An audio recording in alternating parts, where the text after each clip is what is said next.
শুভ সকাল বন্ধুরা। তো তোমরা সকলে কেমন আছো? আশা করছি যে যেইখানে আছো খুব ভালো আছো আর সুস্থ আছো। আজ নতুন আরও একটি ভিডিও তোমাদের সকলকে অনেক অনেক ভালোবাসা জানাই। আজকে হলো মঙ্গলবার আর এখন ঘড়ি কাটাতে সময় হয়েছে ওই সকাল 7টা। তো আজকের ব্লগটি আমি সকাল 7টা থেকেই শুরু করছি তোমাদেরকে সাথে নিয়ে। আশা করি আজকের ব্লগটি তোমাদের খুব ভালো লাগবে, তো চলো দেখতে থাকো। যদিও আজকে ওই যে ঘুম থেকে উঠেছি 6টার সময়, ওই যে বিছনাতেই ছিলাম, কারণ ওই যে একটু মোবাইলে কাজও ছিল সেটাও সারছিলাম। কি জানো তো, ওই যে সকালের দিকে এডিটিংয়ের কাজটা সেরে রাখলে না বেশ ভালোই হয়, না হলে না খুব তাড়াহুড়ো বেঁধে যায়। তো তার জন্য ওই যে একটু এডিটিং করে তারপরেই কিন্তু বিছনা থেকে উঠে গিয়েছি, আর এই যে রীতিমতো সংসারের সমস্ত কাজেও কিন্তু হাত লাগিয়ে দিয়েছি। আর এই যে এদিকে এই জানলাটাও খুলে দিয়েছি। কি জানো তো, এখন যে পরিমাণে গরম পড়ছে, সত্যি কথা বলতে ওই যে জানলা খুলে ঘুমোলে কিন্তু বেশ ভালোই হয়, কিন্তু ওই যে যে মশার আবার বেশি একটা উৎপাত, সেই জন্য না রাত্রে ওই যে জানলাটা আবার বন্ধ করেই কিন্তু ঘুমোতে হয়। ওই যে যদিও আমাদের এই ঘরে না 3টে জানলা, কিন্তু ওই যে 2টো রোজ খোলা হয়, আর একটা না ওই যে আমাদের আলমারি রয়েছে ওর পেছনে না একদম ঢাকা রয়েছে। আর আগে যখন আলমারিটা ছিল না তখন ওটা কিন্তু বেশ ওই যে খোলা হতো, আর এখন যেহেতু আলমারিটা ওখানে বসানো হয়েছে খোলার কোনো কথাই তো ওঠে না। আর ওই যে কালকে না 2টো বিছনা চাদর তোমাদের দাদাভাই ধুয়ে দিয়েছিল, সেই ক্ষেত্রে ওই যে চাদর দুটো না সকাল সকাল একটু গুছিয়েও রাখলাম। আর আজকে না বিছনা চাদরটা একটু পাল্টাতেও হবে, কারণ ওই বিছনা চাদরটা অনেক দিন ধরেই পাতা রয়েছে আর নোংরাও হয়েছে, সেটা যতক্ষণ না পাল্টাতে পারছি আবার ভালোও লাগছে না।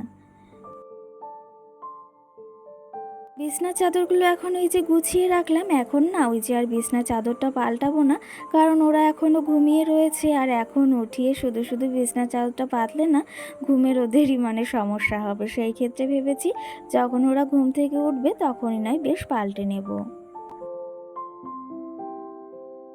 আর আমার মাম্মাম না এখন ওই যে অনেকটা বেলা করেই কিন্তু ঘুম থেকে উঠছে, বেলা বলতে ওই 10টাও বেজে যাচ্ছে, কখনো কখনো কিন্তু 9:30 বেজে যাচ্ছে।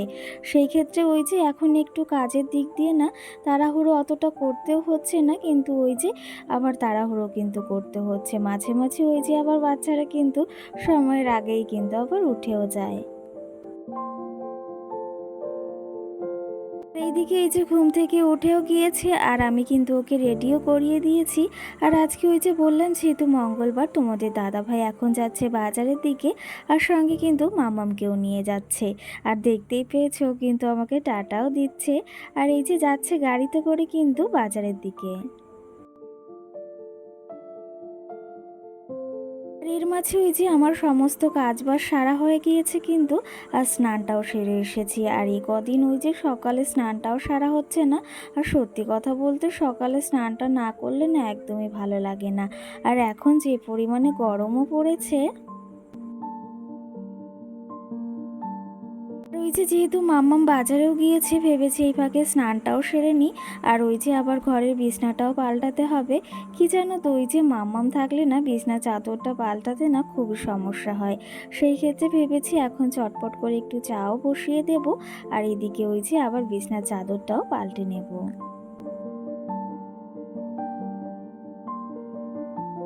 সত্যি কথা বলতে ওই যে বাড়িতে একটা যদি ছোট বাচ্চা থাকে তাহলে কিন্তু আমাদের অনেকটা বুঝে শুনে কাজ করতে হয়, আর অনেকটা বুদ্ধি খাটিয়ে কিন্তু কাজ করতে হয়, আর সেই কাজগুলো কিন্তু একদম টাইম টু টাইমই করতে হয়।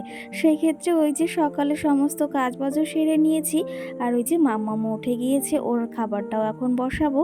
আর তার আগে ওই যে আমার একটু চাও বসিয়ে দিয়েছি। চাটা বসিয়ে ওই যে আবার সোজা চলে এসেছি ঘরে, যেহেতু ওই যে বললাম বিছনার চাদরটাও পাল্টাতে হবে আর বিছনাটাও সঙ্গে তুলে নেব। সত্যি কথা বলতে ওই যে যতক্ষণ না বিছনাটা না তুলি না ততক্ষণ মনে হয় ওই যে সব কাজটাই কিন্তু ঘরের বাকি রয়েছে। ওই ওই যে যেহেতু সংসারের সমস্ত কাজটাই আমাকে একা হাতে সামলাতে হয়, সঙ্গে মামামকে সামলানো, রান্না সামলানো, আবার ওই যে ঘরটাকে গোছানো, সব কিছুই কিন্তু একা হাতে করতে হয়। তাও আবার এই শরীর খারাপ অবস্থায় তো করতে হবেই। সেই ক্ষেত্রে এই যে টুকটুক করে সমস্ত কাজ কিন্তু একা হাতে সেরে নিচ্ছি। আর এখন কিন্তু ঘড়ি কাঁটাতে ওই যে সময় হয়েছে সকাল 10:30 মতো। আর এর ভেতরও কিন্তু ওই যে সমস্ত কাজ সেরে নিয়েছি, শুধু ওই যে রান্নাটা বাকি রয়েছে। সত্যি কথা বলতে ওই যে আমাদের মঙ্গলবারের দিনটা কিন্তু খাওয়া দাওয়া একটু এলোমেলো হয়েই থাকে।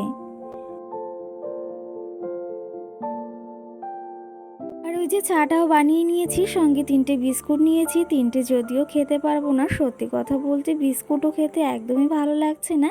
ওই যে একটু মুড়ি না বেশ খেতে ভালো লাগছে। আর ওইদিকে চাটা একটু ঠান্ডা হতে থাকুক। এত গরমে না আবার বেশি গরম চা খেতে একদমই ভালো লাগে না। সেই ক্ষেত্রে না এখন ওই যে বিকালে চা খাওয়াটা ছেড়েই দিয়েছি। বিকাল বলতে সন্ধ্যার দিকে, কিন্তু ওই যে সকালের দিকটা না একটু আবার চাটা খাই।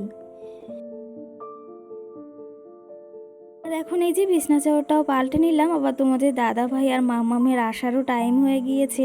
ওরা আসলে আবার ওই যে বিছনায় এসেই চটজলদি আবার শুয়েও পড়বে, সেহেতু ওই যে সব কিছু আবার এলোমেলো করে দেবে। আর এদিকে এই যে চাটাও এখন টুকটুক করে একটু খেয়ে নিচ্ছি।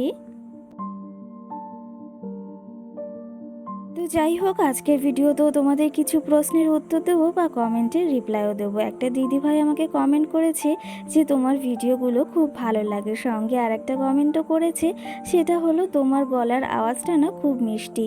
সেই দিদিভাইকে অসংখ্য ধন্যবাদ জানাই যে আমার গলার আওয়াজটা তার ভালো লেগেছে আর আমার ভিডিওগুলো যে তার ভালো লেগেছে। এই যে এই গরমে এতটা কষ্ট করে ভিডিও করি কিন্তু তোমাদের ভালোবাসা পাওয়ার জন্য। আর সত্যি কথা বলতে ওই যে মাঝে কটা দিন ভিডিও দিতে পারিনি, তার জন্য একদম ভিউজই কমে যাচ্ছে। আর তোমরা যদি সাপোর্ট না করো তাহলে কিন্তু ভিডিও করার আগ্রহটা আরোই কমে যাবে। এদিকে না ওই যে ঘরের সমস্ত কাজবাজও সেরে নিয়েছি, তোমাদের দাদাভাই কিন্তু বাজার থেকে বাড়ি চলে এসেছে। আর এদিকে কিন্তু রান্নাটাও বসিয়ে দিয়েছি, তোমাদের দাদাভাইও কিন্তু সঙ্গে হেল্প করে দিচ্ছে আমাকে। আজকে না রান্না করেছি ওই যে বাটা মাছ এনেছিল, তো সেটা দিয়েই ওই যে লতি দিয়ে তরকারি। তোমাদের দাদাভাই না লতিগুলো আজকে বেছে দিয়েছে। সত্যি কথা বলতে লতি বাছতে অনেকটা সময় লাগে, সেহেতু আমার অতটা সময় বসে থাকাও সম্ভব হচ্ছিল না। সেই জন্য তোমাদের দাদাভাই বেছে দিয়েছে, আর সঙ্গে ওই যে একটু ঝিঙে ভাজাও করে নিয়েছি। আর এখন এই যে মামামের জন্য লেবুটাও রেডি করে নিচ্ছি। আর ওই যে ওইদিকে সমস্ত রান্না বলতে ভাত, তরকারি, ভাজাটাও হয়ে গিয়েছে, আর মাম্মামকেও না লেবুটা খাইয়ে দিয়েছি। আর এই যে দুদিন ধরে না একটু ডালের বড়াও খেতে ইচ্ছা হচ্ছিল, তার জন্য সকালে একটু ডাল ভিজিয়ে রেখেছিলাম, আর ভেবেছি আজকে একটু বড়াও করব। ওই যে তার জন্য এখানে পেঁয়াজ কুচি, লঙ্কা কুচি আর একটু টমেটোও দিয়েছি, যেহেতু একটু ভালো লাগবে টমেটো দিলে। সত্যি কথা বলতে এই জ্বর মুখে না এইসব খাবার খেতে একটু বেশ ভালোই লাগে। তার জন্য ভাবলাম ঘরে বসে একটু ডালের বড়া করা যাক, সেটাই একটু বেশ খাওয়া যাবে।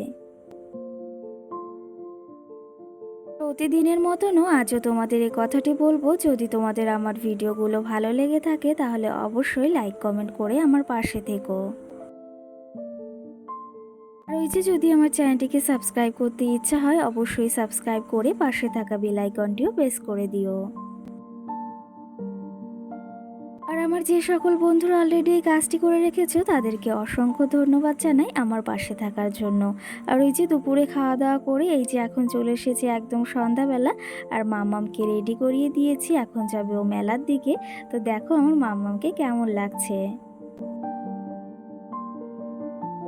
আর এইদিকে না তোমাদের দাদাভাই এই যে আমার জন্য একটু জিলাপিও নিয়ে এসেছি। আমি ফোন করে বলেছিলাম একটু জিলাপি নিয়ে এসো, গরম গরম খেতে বেশ ভালোই লাগে, কি জানো তো গরম গরম মেলার জিলিপি। রোজ সত্যি কথা বলতে রোজ রোজ মেলার জিলিপি আর পাওয়া যায় না, সেই জন্য ওই যে মেলায় যখন গিয়েছে সেই জন্য বললাম একটু গরম গরম জিলিপিও নিয়ে আসো। আমার কিন্তু এই গরম গরম জিলাপি বেশ ভালো লাগে, আর তোমাদের কেমন লাগে অবশ্যই কিন্তু জানিও। সত্যি কথা বলতে জিলাপিগুলো কিন্তু বেশ ভালো ছিল। আর এদিকে তোমাদের দাদাভাই না সকালে একটা তরমুজ নিয়ে এসেছিল, আগের দিন একটা এনেছিল, সেটাও না সাদা সাদা ছিল। আর তরমুজগুলো যদি বেশ লাল লাল হয় আর মিষ্টি হয় খেতে কিন্তু বেশ ভালো লাগে। সত্যি কথা বলতে এই তরমুজটা নয় একদমই ভালো ছিল না। আর এই জ্বর মুখে না একটু ফল খেতে বেশ ভালোই লাগছে, তার জন্য এই যে একটু তরমুজও কেটে নিয়েছি। আর ব্লগটিও বেশি বড় করব না, এখানেই শেষ করব। তোমাদের আজকের ব্লগটি কেমন লেগেছে অবশ্যই কিন্তু কমেন্ট করে জানিও। তো আজকের মতো সকলকে টাটা।